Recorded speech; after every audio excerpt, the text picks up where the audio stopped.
बहुत समय पहले एक घना जंगल था जहाँ विभिन्न प्रकार के जानवर और पक्षी रहते थे। यह जंगल इतना बड़ा था कि हर जानवर को अपने हिस्से में आजादी से रहने का अवसर मिलता था। हालांकि जंगल के पास एक अनोखी समस्या थी। वहाँ कोई ऐसा नेतृत्व नहीं था जो जंगल के सभी जानवरों और पक्षियों की समस्याओं का हल कर सके। एक दिन जंगल के सबसे समझदार जानवर उल्लू ने सभी को एकत्रित किया। हम सब अपनी अपनी समस्याओं में उलझे हुए हैं।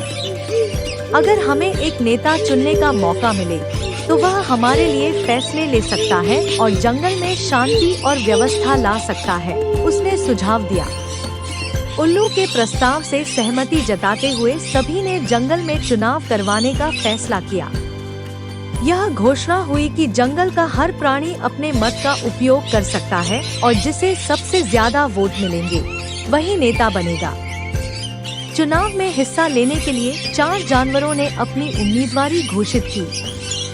शेर, जंगल का राजा होने के नाते शेर ने कहा, मुझे चुनिए क्योंकि मैं सबसे ताकतवर हूँ। मैं जंगल को दुश्मनों से बचा सकता हूँ।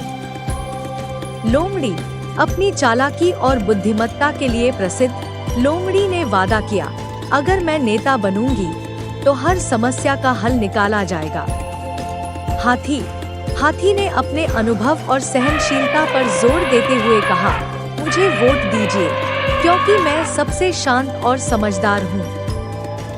तोता, पक्षियों का प्रतिनिधित्व करते हुए तोते ने कहा, मैं सबकी बात सुनूंगा और सभी को एक समान न्याय दिलाऊंगा। चारों प्रत्याशी अपने अपने प्रचार में लग गए। शेर ने अपनी ताकत दिखाने के लिए जंगल के विभिन्न हिस्सों में जाकर अपनी दहाड़ से सबको प्रभावित किया। उसने वादा किया कि वह हर कमजोर जानवर की रक्षा करेगा। लोमड़ी ने अपनी चतुराई से सभी के दिल जीतने की कोशिश की।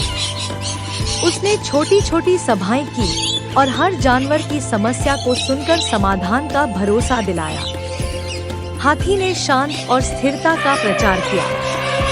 उसने कहा कि वह किसी भी समस्या को जल्दबाजी में हल नहीं करेगा, बल्कि ठंडे दिमाग से सही फैसला करेगा। तोता ने अपनी मधुर वाणी से सबका ध्यान खींचा और पक्षियों के साथ साथ छोटे जानवरों का समर्थन हासिल किया। एक दिन जंगल के बीचों बीच एक बड़ी बहस का आयोजन हुआ। सभी जानवर वहां उपस्थित हुए। शेर ने कहा, अगर जंगल को ताकतवर बनाना है तो मुझे चुनिए।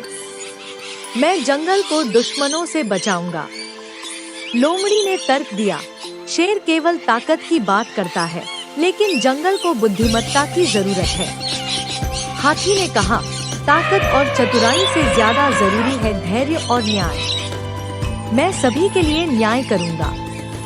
तोते ने अपनी बात रखते हुए कहा, मैं पक्षियों और छोटे जानवरों की आवाज बनूंगा। जंगल को हर प्राणी के लिए सुरक्षित बनाऊंगा। वोटिंग का दिन आ गया। सभी जानवर उत्साहित थे। जंगल के सभी हिस्सों से जानवर और पक्षी आकर अपनी पसंद के उम्मीदवार को वोट दे रहे थे। छोटे खरगोश, ऊंची जिराफ और तेज दौड़ने वाले हिरण सब कतार में खड़े थे। वोटों की गिनती के बाद उल्लू ने घोषणा की, तोता को सबसे ज्यादा वोट मिले हैं। वह हमारे जंगल का नया नेता होगा। तोता ने अपनी जीत का श्रेय सभी को दिया और वादा किया, मैं सबकी उम्मीदों पर खरा उतरने की पूरी कोशिश करूंगा। तोता ने सबसे पहले जंगल में एक सभा बुलाई और सबकी समस्याओं को सुनना शुरू किया। उसने पक्षियों और छोटे जानवरों की सुरक्षा के लिए अलग अलग नियम बनाए। शेर, लोमड़ी और हाथी को भी अपनी सलाहकार परिषद में शामिल किया ताकि उनकी विशेषज्ञता का उपयोग किया जा सके। जंगल में अब शांति और व्यवस्था लौट आई। सभी जानवर तोते के नेतृत्व से खुश थे।